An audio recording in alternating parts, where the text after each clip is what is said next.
The detectives yesterday, they've started with searching of the known and wanted suspects, of which they've arrested 818 across the province.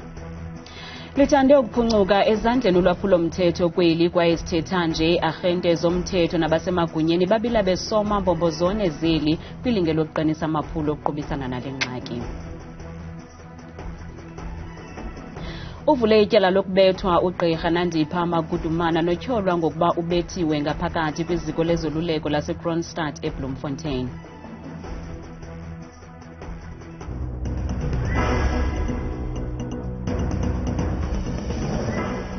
Sinamkele kwiindaba zethu ngokuhlwanje andambi ndodwa ndamba nophumza sikhumba noyitoliki yolwimi lwezandla Bhotani Mzontsundu. Luthande ukugabadela ulwaphulo-mthetho kweli iinkcukacha-manani zibonisa mhlophe kuba kusekuninzi ekusafuneke kwenziwe ukusiphula neengcambu ulwaphulo-mthetho kwaye sithetha nje iiarhente zomthetho nabasemagunyeni babila besoma mbombozone zeli kwilinge lokuqinisa amaphulo okuqubisana nolwaphulo-mthetho oluthabathe olunye unyawo. Nanjengoko abezomthetho bethe bhazalala kumaphondo elilizwe, eGauteng umkomishinala wamapolisa uLieutenant Njengele Elias Mawela ukunye negqiza lakhe bephelekwe ziinkokheli kurhulumento bezingela onqevu abophula-umthetho ngokuthi bagqekeze, bathengise bekwadidiyela iziyobisi, uphango kuxhotyiwe nolunye ulwaphulo-mthetho olucwangcisiweyo. Abahlali basethembisa bathethe abakubonileyo bangqina abakwaziyo ngolwaphulo-mthetho. Crime in Tembisa is so high, realistically. There is car hijacking. Yesterday we just had an incident. I think around about 11. Abantu like they were hijacked, so they were chasing each other. Eligqiza liqale ukuphuma ingqina izolo lichankcatha ngqo kwiphulo ye-Operation Shanela. We are happy. The detectives yesterday, they've started with searching of the known and wanted suspects, of which they've arrested 818 across the province. Ngethuba bejikeleza eNtshona Randi kufumaniseke ukuba abahlali kudala becela isikhululo samapolisa sesigxina eMuhlakeng eRandfontein nebalelwa kunombolo 4 ngeziganeko zolwaphulo-mthetho oluqulunqiweyo likwanobungozi eGauteng. Sithetha nje kutyholwa ukuba kukho isikhululo esingumambe ehlala esingenawo namapolisa. The police are there, but what is going to happen with the new recruits which are currently undergoing training, when we get some, we are going to increase the capacity there. Inxalenye yabaqhubi ilithakazelele eliphulo. We feel so good about it because we've been driving from Western Cape, Lambas Bay. Yeah. Since from there up until here, we never met any police and traffic along the way. It would be very nice if maybe during the night, maybe we see maybe one of the policemen standing just around here. Ephendula imibuzo kwibhunga lamaphondo, umongameli uRamaphosa uthe uyabonakala umqela usele wanjiwe ukusiphula neengcambu ulwaphulo-mthetho nkqu nabo bonakalisa iziseko ezilungiselelwe uphuhliso lwezoqoqosho bagagene nengalo yomthetho. A total of 946 personnel have been allocated to the 20 economic infrastructure task teams. These teams have made over 4,000 arrests with respect to the damage of essential and critical infrastructure. Eliphulo liza kanye emva kokudutyulwa kubulawe imbethi-manqindi uRonald Malindi kwinyanga ephelileyo eWestbury eRhawutini kwinto echazwe njengokuchatshazelwa ligazi kumlo wemigulukudu kule ngingqi. Kwinjikalanga namhlanje ikhunjulwe le mbethi-manqindi kwinkonzo ezukileyo ebibanjelwe eWestbury. Kusenjalo likhula mihla le ishishini leenkabi yaye linendumasi kwiphondo laKwaZulu-Natal. Iinkabi ke ngabantu abaqashelwa ukubulala abantu abathile ngabo bababona besisiphazamiso endleleni yabo.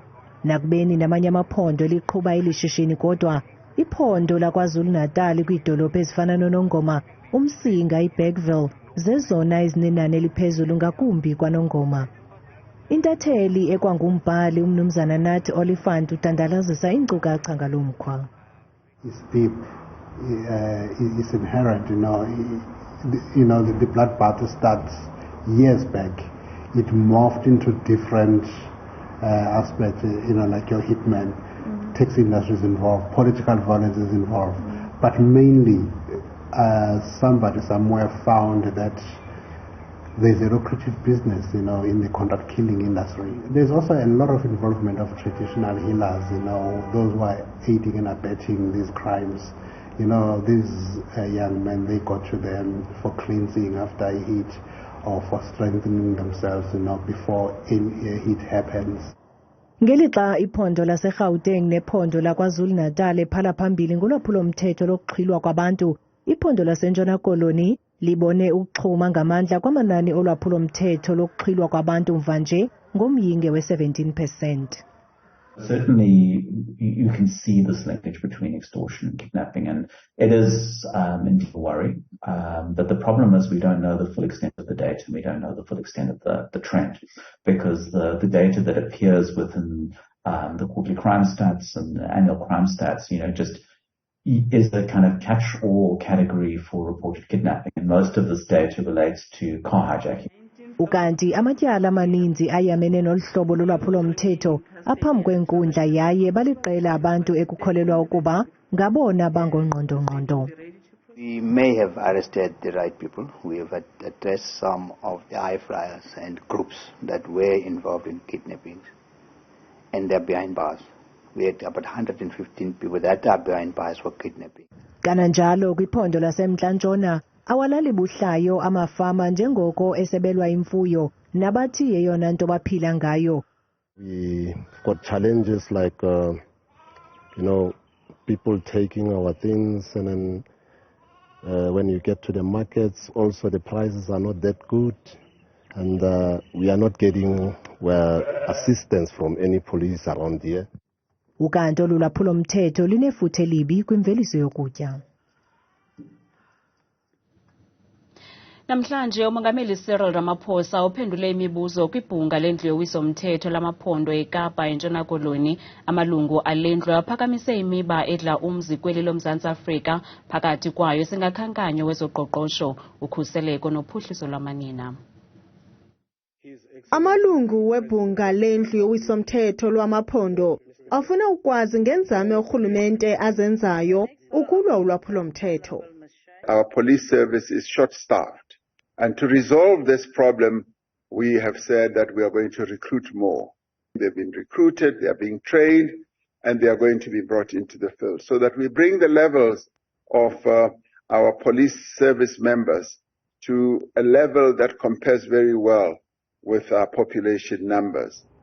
Kwimiba yezoqoqosho umongameli Ramaphosa ucangathe kurhwebelwano phakathi koMzantsi Afrika namanye amazwe kweli lizwekazi leAfrika, so that we are able to trade as African countries amongst ourselves to increase the level of food security, to increase the level of locally made products between and amongst our own countries on the African continent.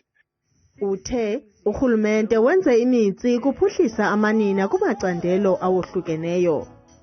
Since the advent of our democracy, South Africa has progressively promoted access to education, to employment, to credit, that is financial credit, property, and land for women in our country. And a number of these areas were areas where women's participation was very, very little, restricted, and in some cases even prohibited. Nangona kunjalo uthe urhulumente usapheka amaphulo okuphucula impilo zabemibeli. Ugqirha Magudumana uvule ityala lokubethwa kwisikhululo samapolisa saseParkway eBloemfontein. Ngokwengxelo yamapolisa, eli tyala livulwe izolo emva kokuba Magudumana eveze izityholo zokuba ubethiwe kwiziko lezoluleko laseKroonstad nekulapho eseluvalelweni khona. Abakwantsasana bathi kuzakuthi ga ngoku akukho mntu ubanjiweyo ngokwayamene nezi zityholo, kwaye uphando lusaqhuba. Izolo ugqirha Magudumana khangakwazi ukuvela kwinkundla kamantyi yaseBloemfontein kwityala lokuqhwesha likaThabo Bester emva kokuba ingxelo ziye zadiza ukuba akaphilanga. Senibulise kwakhona kwinqaku lethu lokuqala sithe luthande ukugabadela ulwaphulo-mthetho kweli iinkcukacha manani zibonisa mhlophe kuba kusekuninzi ekusafuneka kwenziwe ukusiphula neengcambu ulwaphulo-mthetho kwaye sithetha nje iiarhente zomthetho nabasemagunyeni babila besoma mbombozone zeli kwilinge lokuqinisa amaphulo okuqubisana nolwaphulo-mthetho luthabathe olunye unyawo.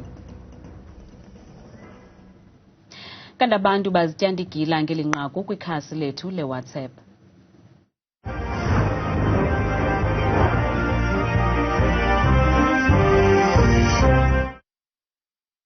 Ndicinga uba mnamsasazi xa amapolisa eza kwehluleka kulwaphulo-mthetho makhe kunikezelwa apha ebantwini kubahlali. Abahlali bona ayikho into ebehlulayo kuba babona bayilungisa ngokukhawuleza into yomntu owaphula umthetho. Urhulumente makaqinise umthetho, abambe izaphula imithetho, abuyise isigwebo sentambo. Lingalunga ilizwe. Ndingathi urhulumente makabe ngqwabalala ngakubantu abophula umthetho, aqinise umthetho lo welizwe ngoba akho nto inolungiyo enye apha. Abantu bawuhlala bezenzela nje uba umthetho awuqinanga. Uyoze uthi kusenzeka into mhlawumbi kwalapha ekuhlaleni ufowunele epolice station kuthiwe iveni ayikho, so amapolisa awakwazi ukuya kuloo ndawo. Makuqashwe amapolisa zinkosi. Amapolisa akho nto sinowagxeka ngayo, ayazama ayasebenza, kodwa ke nabo ngabantu boyikisela ubomi babo kuba ubomi babo abukho safe kwezi zikrelemnqa nala maphara. Bukela ungaphefumla kwimixholo yethu usebenzisele nombolo kaWhatsApp nengu-071 670 2548. Sekela sosiba jikelele wokuqala we-ANC unkosikazi Nomvula Mokonyane uthi be-ANC bahlaba ikhwelo lothethwathethwano ngelokuzingela iqwili lokusombulula intsindabadala yemfazwe phakathi kwelizwe lasePalestina noSirayeli eMbindi Mpuma. OkaMokonyane utsho esithi lomlo lulwaphulo-mthetho lujoliswe eluntwini olungenachaphaza. Imbangi nembambano yale mfazwe lokuthwathwana ngomhlaba ekuzinze kuwo amaPalestina. Nangona ivuke eqaleni kwenyanga ka-Okthobha lemfazwe phakathi kwePalestina noSirayeli, kodwa ngokweenkcukacha ezidandalaziswe kubuxhakaxhaka be-internet, yona mfazwe yakhe yathabatha iminyaka eliqela. Ukususela ekuqaleni kwenyanga inyambalala abantu abaphulukene nemiphefumlo, ingakumbi abantwana nabasetyhini.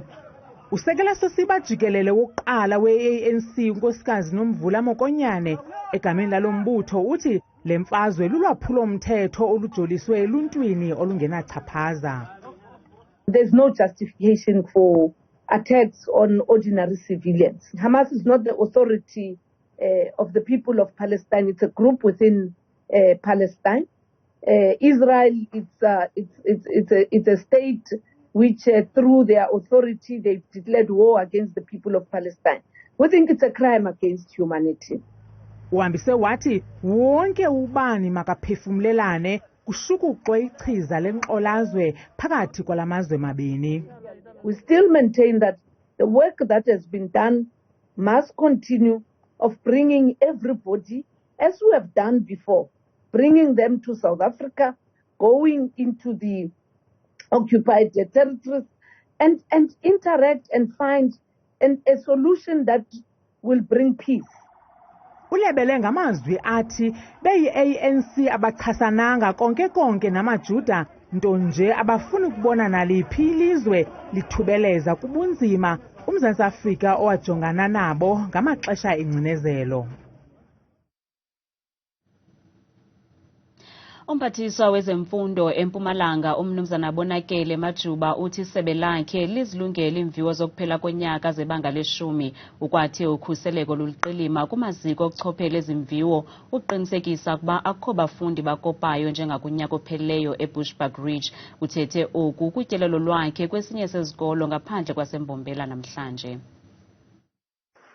Bathe kratya kuma-60 abafundi ababhalisele ukuchophela iimviwo zokuphela konyaka zebanga le-10 kwiphondo laseMpumalanga. Umphathiswa wezemfundo ephondweni uMnumzana Bonakele Majuba uhambele isikolo iGuduza Secondary School kwaBhokweni ngaphandle kwaseMbombela. Uncokole nabafundi ke ebakhuthaza ukuba basebenze nzima kwezimviwo. Uphinde waxaninisa ukuba ukukopa akuzukuba nandawo. Uqala ama-examinations asingabadisturb abantwana bethu. I-future, ikusasa lalabantwana lidepende kulama examinations. Kunyaka uphelileyo abafundi baseBushbuckridge bazama ukukopa bencediswa ngootitshala. Okwenzekile nje eBushbuckridge ngonyaka ondlule kubangelwe indaba yokuthi amaphepha athi sewefikile lapha esikoleni mawevulwa ukuthi abantwana baqala ukubhala. Abanye babothisha nabanye babantwana bathola lamaphepha bawa photocopy. Kambe ke ekuduza abafundi banelunda ngokulungela iimviwo zalo nyaka. Fortunately enough, we haven't encountered any problems in our school because if it was to be load shedding, we have much generators at school. I have done thus far to prepare for my final exams has included drafting a study timetable and being disciplined and keeping to the timetable. Iimviwo zebanga leshumi ziza kuqala ngomhla wama-30 kule nyanga ka-Oktoba. Thabile Makhaphela selengxangile neMozulu.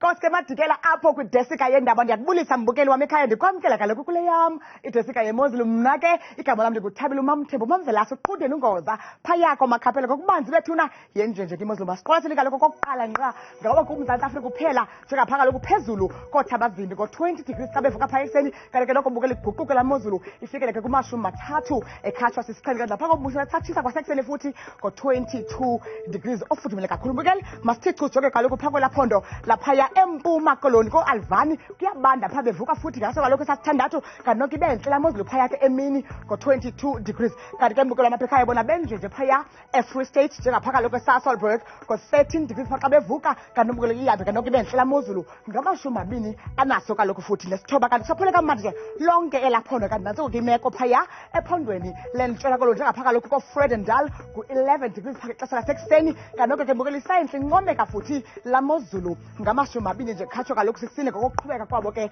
nosuku bona benjenje phaya kulaa mmandla waseNorthern Cape Uppington ku-10 degrees xa bevuka phaya ekuseni kanti kuphole kamandi ke napha kaloku ko-Alexandra Bay ngaye la 12 kanti phaya emini ngokuqhubeka kwemini noxa kusibekele mhle kakhulu ke la 20 degrees mbukelo wam masithi siqwalasele ngokubanzi kaloku phaya imeko eNorthwest njengapha kaloku eTosca bevuswa ngu-11 degrees kanti iyatshisa iMozulu phaya ngamashumi nje abe nesibini mbukelo wam nantso ke ingxelo kaloku yeMozulu phaya kwelaa phondo laseGauteng njengapha kaloku ePretoria kuNdlunkulu ngo-12 degrees kanti qhubeke laa Mozulu phaya emini futhi nangorhatya ngamashumi ke khatshwa kaloku sisihlanu intle futhi naphaya eJohannesburg ngo-12 degrees mbukelo wam ekhaya benjenje bona phaa kwelaa phondo laphaya eLimpopo njengapha kaloku koPulukwane ngo-12 degrees kanti ibuye ke phaya emini futhi ngamashumi nje khatshwa siso kaloku esasihlanu yithi chunam ke mzonsuku siqwalasele ngokubanzi uba yona iMozulu phaya empumalanga imi njani njengapha kaloku koMiddleburg ngo-14 degrees kanti semyoli laa Mozulu phaya ngo-27 degrees napha kaloku eMalahleni ngamashumi nje khatshwa sesasibhozo ngokokuqhubeka kwemini yabo nantso ke iMozulu phaya kwakhona phaya KwaZulu Natal eNewcastle ngo-13 degrees phaya ekuseni kanti intle kakhulu phaa futhi ngorhatya ngo-30 degrees efana kaloku naphaya ko-Ladysmith 24 degrees Pietermaritzburg ngo-20 bethuna ikangakho ke ingxelo phaa apha kwam kwimozulu bethuna nje ndithanda kangaka xesha lemyoli